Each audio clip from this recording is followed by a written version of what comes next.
Hello, really quick video here. This is Ruby and second one tonight.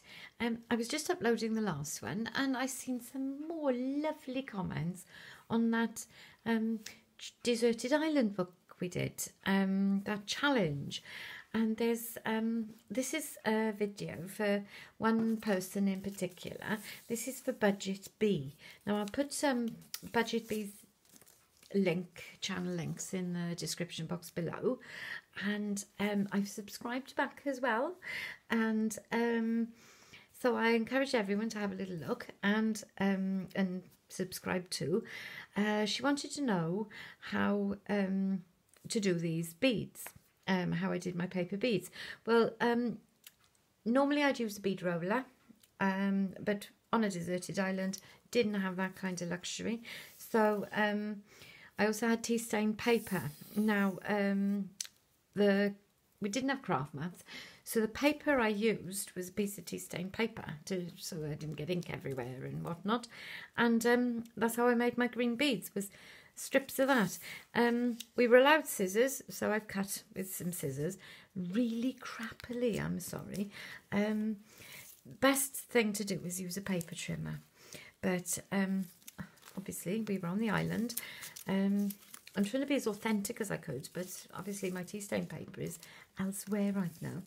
And I wanted to do this really quickly to show you how to do this. Basically strips. I've made a couple here, all with different sorts. That was not a tapered piece, that was just a straight piece, and I used a scrap of wallpaper that I had left over there. Okay, that's just, you know, a little bit. That was quite a wide bit at the end and really narrow, and the wider you go, the broader your bead, but you can see there's a shape to it. Oh, now let's get this there. You can see there's a shape to it. Okay, that is having a triangle, a long thin triangle, which is wide at the bottom, really thin at the top, and the wider it is, the longer the bead. There we go. This little chappy here, as you can see, again, is, oh dear, run away, why don't you? Is a little barrel-shaped thing. Again, not so wide as that, and it went on for a bit longer, and I joined another bit to it, so it was really quite a long bit of paper. This is my cutting mat, by the way, you've all seen it. It's just a bit of magazine. I like using magazines. That little one there, that was all the same width. I like magazines because, you see, let's say for example this, all the colours in this are going to tone together because the professional photographer took that and wanted that photo to be at its best, aesthetically pleasing and all that. So all that, no matter where you cut, it's all going to go together. All right, so yeah, it'll make pretty beads. So what do? All I did, if I can't get a hole to go in this, I add a needle, so you just thread it through. But anyway, all you do is you just roll it like this and just keep rolling. It's difficult to start it off. I got to be really quick. I haven't got a lot of room on my phone. I know it sounds awful, doesn't it? I'm trying a different camera, you see, because the sound and the, oh dear grief, the sound and the, all I'm doing, as you can see, is I'm rolling, rolling, rolling, rolling, rawhide, all I'm doing is I'm rolling. But anyway, the sound and the video, they're all out of sync, and I want to see if it's the camera that I'm using or whether or not it's not the camera that I'm using. Is it fault? I'm trying every which way, you know. So here we go. You can see this is where the shape starts to form. Now I'm doing this one on purpose. Right, you get to about there. Oh, get my glue. This is the glue I had on the island. Oh, look at that on my jumper. No, dear, it's my gesso. There we go, a little bit of glue, just a little bit. We don't want a lot. We don't want a lot of glue. All right. Sorry, I keep going out of doodah. So I'm now looking for another thin little bit. Have I got another little bit I can stick on the end of that? No, not really. Oh well. All you do now is you just coat it in glue. It'll be dry in no time at all. No time at all. Little sort of beginnings of a barrel there. Not a lot. Right. Ugh. Glue boogies. Ugh. Boogies. Right. That's what it's like, isn't it? Let's get this one here. This is going to make a long, thin one that looks a bit like that. Let's have a go. Here we go. Ooh. Got a bit of a low battery. Huh, that's bound to happen in it.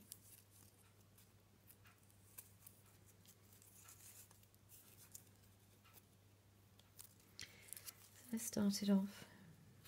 This is all it was. Just rolling up strips of tea paper it was. And some along the edges I did that dark green colour with my sparkle pen. And that's it really. Here we go. There we go. Try and keep that in the middle. In the middle. Here we go. Turning, turning, turning, turning, turning. I can't believe, you know, I got 21 subscribers. It's marvellous. I can't thank you enough for that. I really can't. I am amazed. Oh, I've gone off kilter here. But you just undo it. But you don't need to glue all the way. You just do the end. Glue at the end. That bit there. There we go. Just like that. Oh, bugger. Oops.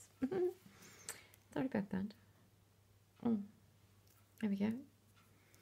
Got a little bead there. Right, now. Why I like this glue for doing beads is because you get yourself a little coating on it. Like that.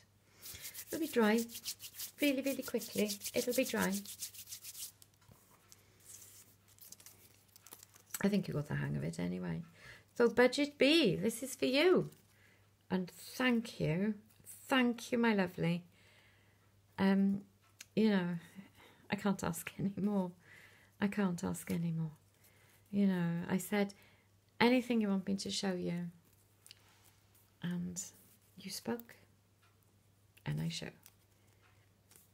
So thank you very much. Oh dear. Here we go.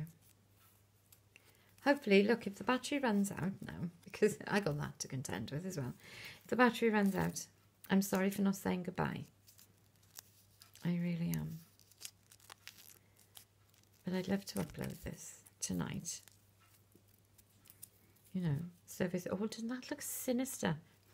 It's glue. But, yeah. Here we go. And see, this one's a different colour now. The only thing that colours your bead is the final little bit of turn. I suppose if you're doing a taper one, you get those bits as well.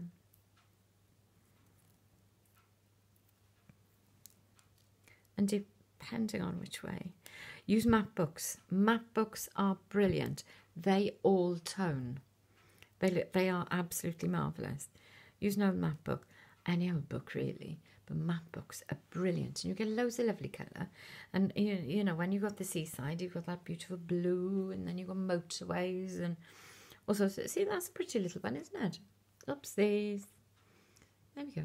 Pretty little one, that one. Anyway, that's it. That is how I do my paper beads. You know, just use a cutting mat.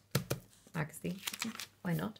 And be done with it. You can do straight ones, tapered ones, all sorts of shaped ones, really, really long ones. If you do like a really, really, really long one, you can end up getting a round bead, a perfectly round bead. Oh, just cut loads of strips, sit down in front of a telly, watch a movie. By the time you've watched your movie, the beads are dry. I mean, look, this is the ones I've just made now, not the ones I made earlier. They're dry, already dry. Marvellous, dry. This one, dry. Just keep coating it if you want with, let's put another coating on that one. There we go, another coating on it. Marvellous. You know, don't wear them in the shower or something like that. That'd be silly, but, you know, you can wear them in the rain. They won't turn into paper mache or anything like that. Yeah, nail varnish them, paint them, acrylic, whatever. Varnish them. Do whatever you like with them. Wallpaper, use fabric, anything you like. But you just roll it as tight as you can. If there's no little hole in it, you can't poke stuff through, obviously. So make sure you leave a little bit of a hole. You can use a needle, though, poke it through. Hey, it won't hurt, will it? Marvellous. Anyway, night-night. And thank you so much, The Budget Bee. Don't forget to check that channel out for me. Thank you very much. Night-night.